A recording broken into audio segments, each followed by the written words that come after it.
namun diduga dari sejumlah warga dan saksi mengatakan bahwa diduga supir mobil truk tangki kimia mengalami serangan jantung seperti itu, Valeri.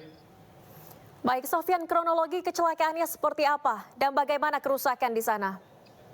Jadi mobil truk tangki yang berjalan dari arah Semper menuju Priok tiba-tiba mengalami oleng, menabrak 6 buah kendaraan dari mulai angkot, mobil box hingga kendaraan sepeda motor, dan berhenti ketika menabrak tembok dari cuci steam yang berada di pinggir jalan. Seperti itu, Valeri. Dan saat ditemukan dan dibuka pintu mobil truk kimia, sang pengemudi sudah tidak lagi bernyawa. Seperti itu, Valeri. Baik, untuk 3 korban tewas termasuk dengan sang sopir, apakah ketiganya meninggal di lokasi ataukah sempat dibawa ke rumah sakit terlebih dahulu, Sofyan? Untuk 3 orang korban termasuk 1 supir ditemukan tergeletak tewas di lokasi kejadian. Sementara 1 orang tadi mengalami patah tulang. Untuk data terupdate bahwa yang terjebak di bawah akhirnya meninggal dunia di Rumah Sakit Koja, Jakarta Utara. Jadi jumlah korban 4 orang termasuk supir. Seperti itu, Valeri. Baik, terkait dengan korban luka-luka, kondisinya seperti apa? Apakah luka parah atau luka ringan? Jadi untuk 5 orang yang mengalami luka-luka dilarikan ke Rumah Sakit Cipto Mangunkusumo, ke Rumah Sakit Koja, Jakarta Utara, itu mengalami sejumlah luka. Namun kita belum dapat informasi mengalami sejumlah luka seperti apa, gitu, Valeri. Baik, Sofyan, ini untuk lokasi ada bangunan yang ditabrak oleh truk ini. Bisa Anda jelaskan ini bangunan apa dan kerusakannya bagaimana? Jadi ketika kejadian bahwa saat si supir truk tangki kimia mengalami oleng, ia sempat menabrak 6 buah kendaraan dari arah Semper menuju Priuk dan berhenti ketika menabrak tembok dari cuci motor JM yang berada di pinggir jalan. Seperti itu, Valeri. Baik. Dan dia mengalami kerusakan di tembok seperti benturan, seperti itu, Valeri. Baik, untuk sopir yang tewas ini, Sofyan, apakah sudah diketahui identitasnya, berumur berapa, dan juga apakah ada pihak perwakilan dari Pertamina yang mengunjungi lokasi pasca kecelakaan? Oke, Valeri. Jadi saat ini kita belum tahu truk tangki kimia itu dari Pertamina atau dari mana, kita masih belum mengetahui. Namun saya mendapat data dari petugas pemadam kebakaran bahwa nama dari supir Tawiji, 57 tahun, alamat Jatimalang, Kelurahan Keteguhan, Tawang Sari, seperti itu, Valeri. Dan kita juga belum bisa mendapatkan informasi bahwa truk kimia itu dari perusahaan mana, masih belum diketahui karena pihak kepolisian dari Satlantas wilayah Jakarta Utara masih belum bisa memberikan keterangan sampai saat ini, seperti itu, Valeri. Baik, Sofyan, dari pihak kepolisian apakah akan melakukan olah TKP di lokasi? Sampai saat ini pihak kepolisian masih melakukan mensterilisasi, membuka jalan karena jalan dari arah Semper menuju Tanjung Priok sudah tertahan kurang lebih 3 jam untuk tidak jalan, dan saat ini baru saja dibuka dan pihak petugas kepolisian masih berusaha untuk mensterilisasi, memperlancar arus lalu lintas dari Semper menuju Tanjung Priok, seperti itu, Peri. Baik. Di layar kaca terlihat tampak ada kepadatan antrian kendaraan. Apakah ini imbas dari kecelakaan lalu lintas ini, Sofyan? Ya, Valeri, karena ini jalan 2 arah dari Semper menuju Tanjung Priok dan arah sebaliknya ditutup selama hampir kurang lebih 3 jam lamanya. Kepadatan arus lalu lintas sudah tidak lagi bisa dihindari dan kemacetan panjang pun uh, mulai terurai sekarang karena sudah berhasil truk yang menabrak 3 korban mengalami kecelakaan sudah berhasil dievakuasi petugas. Dan saat ini terlihat masih ada bekas-bekas dari kecelakaan seperti bekas-bekas sendal dan pecahan-pecahan kaca dari mobil angkot yang tertabrak dan mobil box. Seperti itu, Valeri. Baik, Sofyan, kami masih menantikan update selanjutnya. Terima kasih atas informasinya, Sofyan Firdaus, kontributor iNews melaporkan langsung dari kawasan Pelumpang, Jakarta Utara. Pemirsa, diduga akibat serangan jantung, sopir truk Pertamina hilang kesadaran dan mengakibatkan 3 orang meninggal.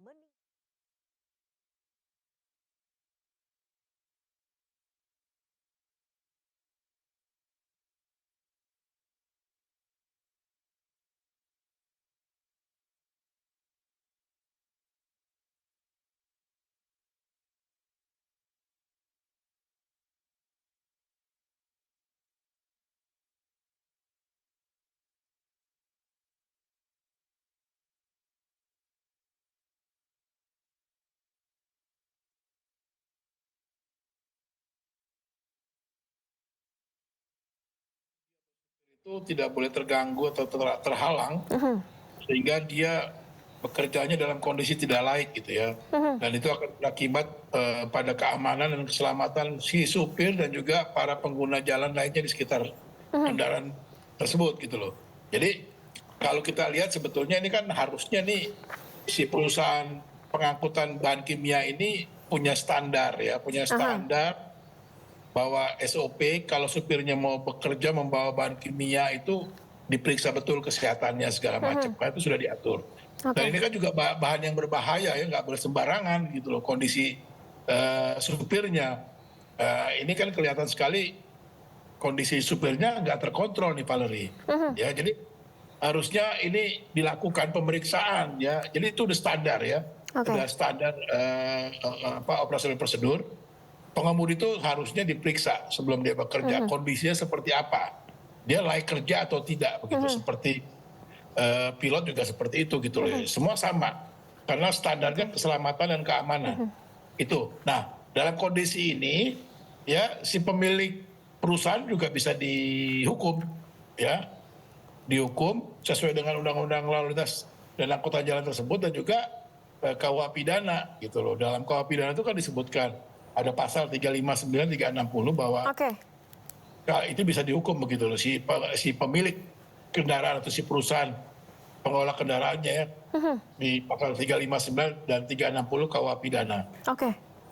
Oke, kalau perusahaan terbukti mempekerjakan pekerja yang tidak layak, dalam hal ini sopir yang mengangkut bahan bakar minyak yang cukup berbahaya, Bung Tigor, ada jerat pidananya, potensinya berapa hukumannya? Ya, ada jerat pidana tadi saya katakan ya, bisa juga pakai Undang-Undang Nomor 22 tahun 2009. Kalau di situnya kurang, bisa gunakan KUH pidana, Kitab Undang-Undang Hukum Pidana.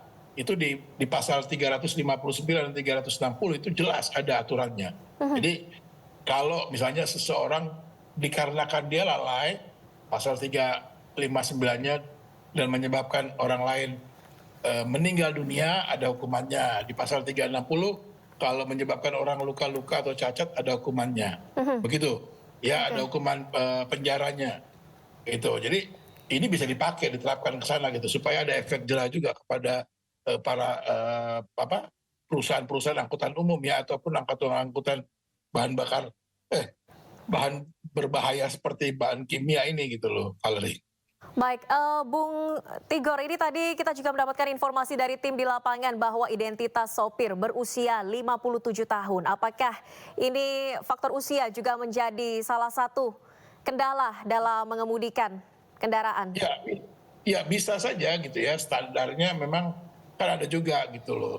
Ya kalau sudah umur-umur seperti itu 57 tahun memang sudah cukup sudah cukup lanjut ya, sudah cukup usianya cukup tinggi gitu. Nah harusnya tadi perusahaannya merawat betul pengemudinya atau supirnya, memeriksa betul pengemudi atau supirnya ketika dia mau bekerja, begitu. Dia layak nggak? Misalnya satu, kesehatannya. Ya, kedua, apakah dia juga layak nggak? Pelatihan kah? ya seperti itu gitu loh. Dalam sakit kah, itu harus tanggung jawabnya si pengelola, si pemilik armada gitu. Oke, rentang usia yang baik sebetulnya usia berapa Bung Tigor untuk mengemudikan kendaraan seperti ini? Ini kan tergolong kendaraan berat begitu. Ya itu sih seharusnya kalau sampai umur 60 masih oke ya, tapi asal kondisi dia terjaga gitu loh Valerie. Ya sampai umur 60 tahun masih oke. Tapi tadi terjaga betul dan terkontrol betul gitu loh. Apalagi dengan membawa truk tangki bahan kimia, itu harus ketat menurut saya sih ya, nggak boleh sembarangan. Oke. Seketat apa Bung Tigor? Apakah medical check up yang rutin dan seperti apa seleksinya yang baik? Ya standarnya memang begitu ya, kalau pengemudi seperti ini ada medical check up setahun sekali ya, itu ya jadi ketahuan kondisi pekerjaannya atau supirnya dalam kondisi baik-baik saja atau tidak gitu. Kalau dia tidak baik, kondisi seperti apa, masih bisa direhabilitasi atau enggak kesehatannya. Itu yang paling harus dilakukan pertama. Kedua, setiap bekerja harus ada pemeriksaan. Oke. Ya, dengan catatan tadi medical recordnya kan kelihatan gitu loh.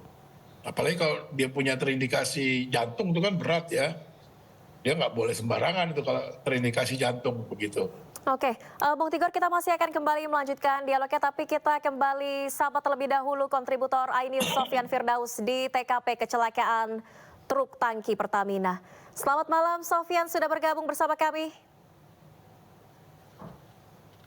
Selamat malam Ya, Sofyan. Ya. Baik, bagaimana Ya, situasi saya. terkini di sana saat ini? Saat ini situasi sudah berangsur-angsur cepat ya. Jalan kendaraan dari Semper menuju Tanjung Priok, jumlah kendaraan pun sudah mulai mengantri untuk bisa melintasi lokasi kejadian yang sudah disterilisasi oleh petugas kepolisian seperti Valerie. Apakah ada saksi mata di lokasi yang bisa menceritakan secara detail kejadian kecelakaan pada tadi siang, Sofyan? Oke, akan saya temui saksi mata. Pak, dengan siapa namanya Pak? Hadi, Pak. Pak Hadi. Ya. Pak Hadi, bisa ceritain nggak seperti apa sih kronologis yang Bapak tahu? Kejadian itu jam 4 ya Pak, jam 16.00 kurang lebihnya Pak. Jadinya ada kendaraan tangki bahan bakar yang keadaan kosong, dia beriringan mungkin mau ngantar ke pool kali itu Pak ya. Nah tiba-tiba tuh yang satu mungkin supirnya udah meninggal di dalam, dia itu bablas nggak terkendali Pak. Dia yang ditabrak anak kecil, mikrolet, sama mobil pickup, ditabrak itu Pak semua. Dia untung aja berhentinya pas di sebelah rumah saya Pak. Tuh. Jadi dia itu iring-iringan atau kebut-kebutan Pak? Enggak, iring-iringan karena yang di belakangnya itu masih 50-60 meter lah. Enggak, awalnya nabraknya nabrak apa Pak? Nabrak anak kecil. Anak kecil Lagi jalan? lagi jalan. Itu nabrak lagi mikrolet, AKP mobil mikrolet, itu tabrak lagi mobil engkel. Itu sama polisel. Terakhir itu motor Pak? Ini dia nabrak tembok, tembok itu langsung itu ban muter terus asap nggak kemana-mana tuh asap. Pak. Akhirnya ada salah satu orang langsung matikan mesinnya. Terus ditemukan si supir sudah meninggal. Sudah meninggal. Itu Pak. Setengah bayar atau gimana sih supirnya Pak? Masih muda Pak. Tuh, dia ada di kolong mobil itu mungkin ada 3 orang atau 4 orang jenazah juga. Dan ada sepeda motor. Meninggal semua Pak? Meninggal semua. Yang tadi yang saya dengar ibu-ibu di IGD sudah meninggal Pak. Itu ditemukan saat di lokasi Pak. Si supir itu sudah meninggal atau bagaimana Pak? Sudah meninggal. Mungkin di tempat kejadian, sebelum tempat kejadian mungkin di antara 50-60 meter itu supir sudah meninggal. Maka dia nggak kendalikan kendaraan, sudah nggak bisa kendalikan. Jadi sebelum sampai nabrak itu dia sempat oleng dulu ya Pak? Cepat oleng dan tertahan tembok sebelah rumah saya itu Pak. Tuh, kalau enggak bablas itu bisa lebih banyak korban lagi itu. Pak, tahu nggak truknya dari mana Pak? Itu Pak truk kimianya Pak? Kalau truk itu aku nggak tahu Pak. Cuma mungkin ini truk untuk bahan bakar, cuma belum ada mereknya. Mungkin mau dikirim ke pool, gitu, satu pool gitu Pak. Itu mungkin dari karoseri mau dikirim ke tempat suatu PT yang saya nggak tahu Pak PT apa gitu Pak. Tapi saat itu lagi ramai kendaraan tuh gimana sih Pak? Ini, Pak? Kalau jam 4 kurang lebih lah lalu lintas kurang lebih ya ramai aja, ramai lancar Pak gitu Pak. Oke, terima kasih Pak Hadi. Terima kasih Pak. Ya. Seperti itu Pak Leri. Baik. menurut saksian dari warga yang tinggal tidak jauh dari lokasi. Seperti itu, Pak Leri. Baik, Sofyan, tadi keterangan saksi mata yang pertama kali ditabrak oleh sopir adalah seorang anak kecil.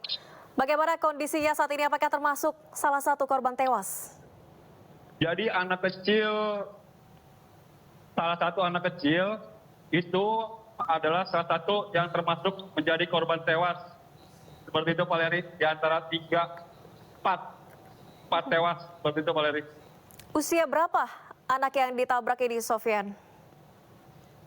Kalau untuk menurut data saya yang terima, si anak kecil ini berusia 14 tahun, pelajar sekolah menengah pertama, tapi tidak ditemukan identitasnya. Seperti itu, Pak Leri.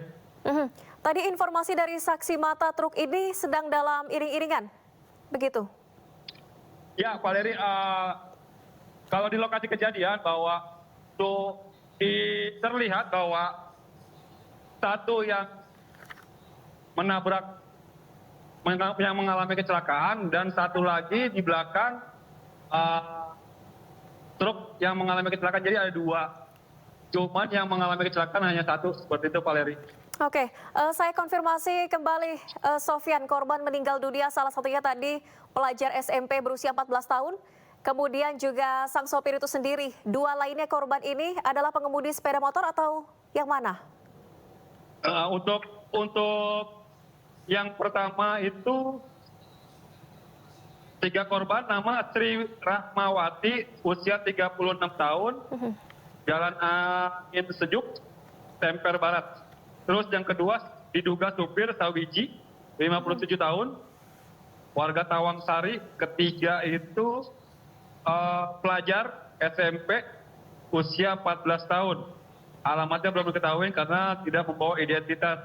Satu lagi yang tadi masih belum diketahui namanya, yang berhasil dievakuasi oleh petugas dan meninggal di Rumah Sakit Koja, Jakarta Utara. Seperti itu, Pak Leri. Oke, baik. Sofyan, bisakah Anda mendekat ke lokasi bangunan tempat pencucian mobil dan motor ini yang ditabrak oleh truk setelah sang sopir meninggal dunia, dan bisa ditunjukkan kondisinya saat ini seperti apa?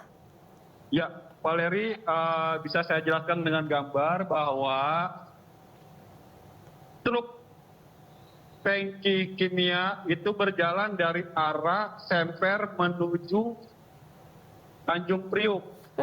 Namun saat di tengah jalan berada tepat di depan pom bensin Semper Pelumpang, dia mengalami oleng dan langsung menabrak sejumlah kendaraan, 6 kendaraan, termasuk sepeda motor. Dan baru bisa berhenti itu dia menabrak tembok kios pencucian motor, Pak Leri.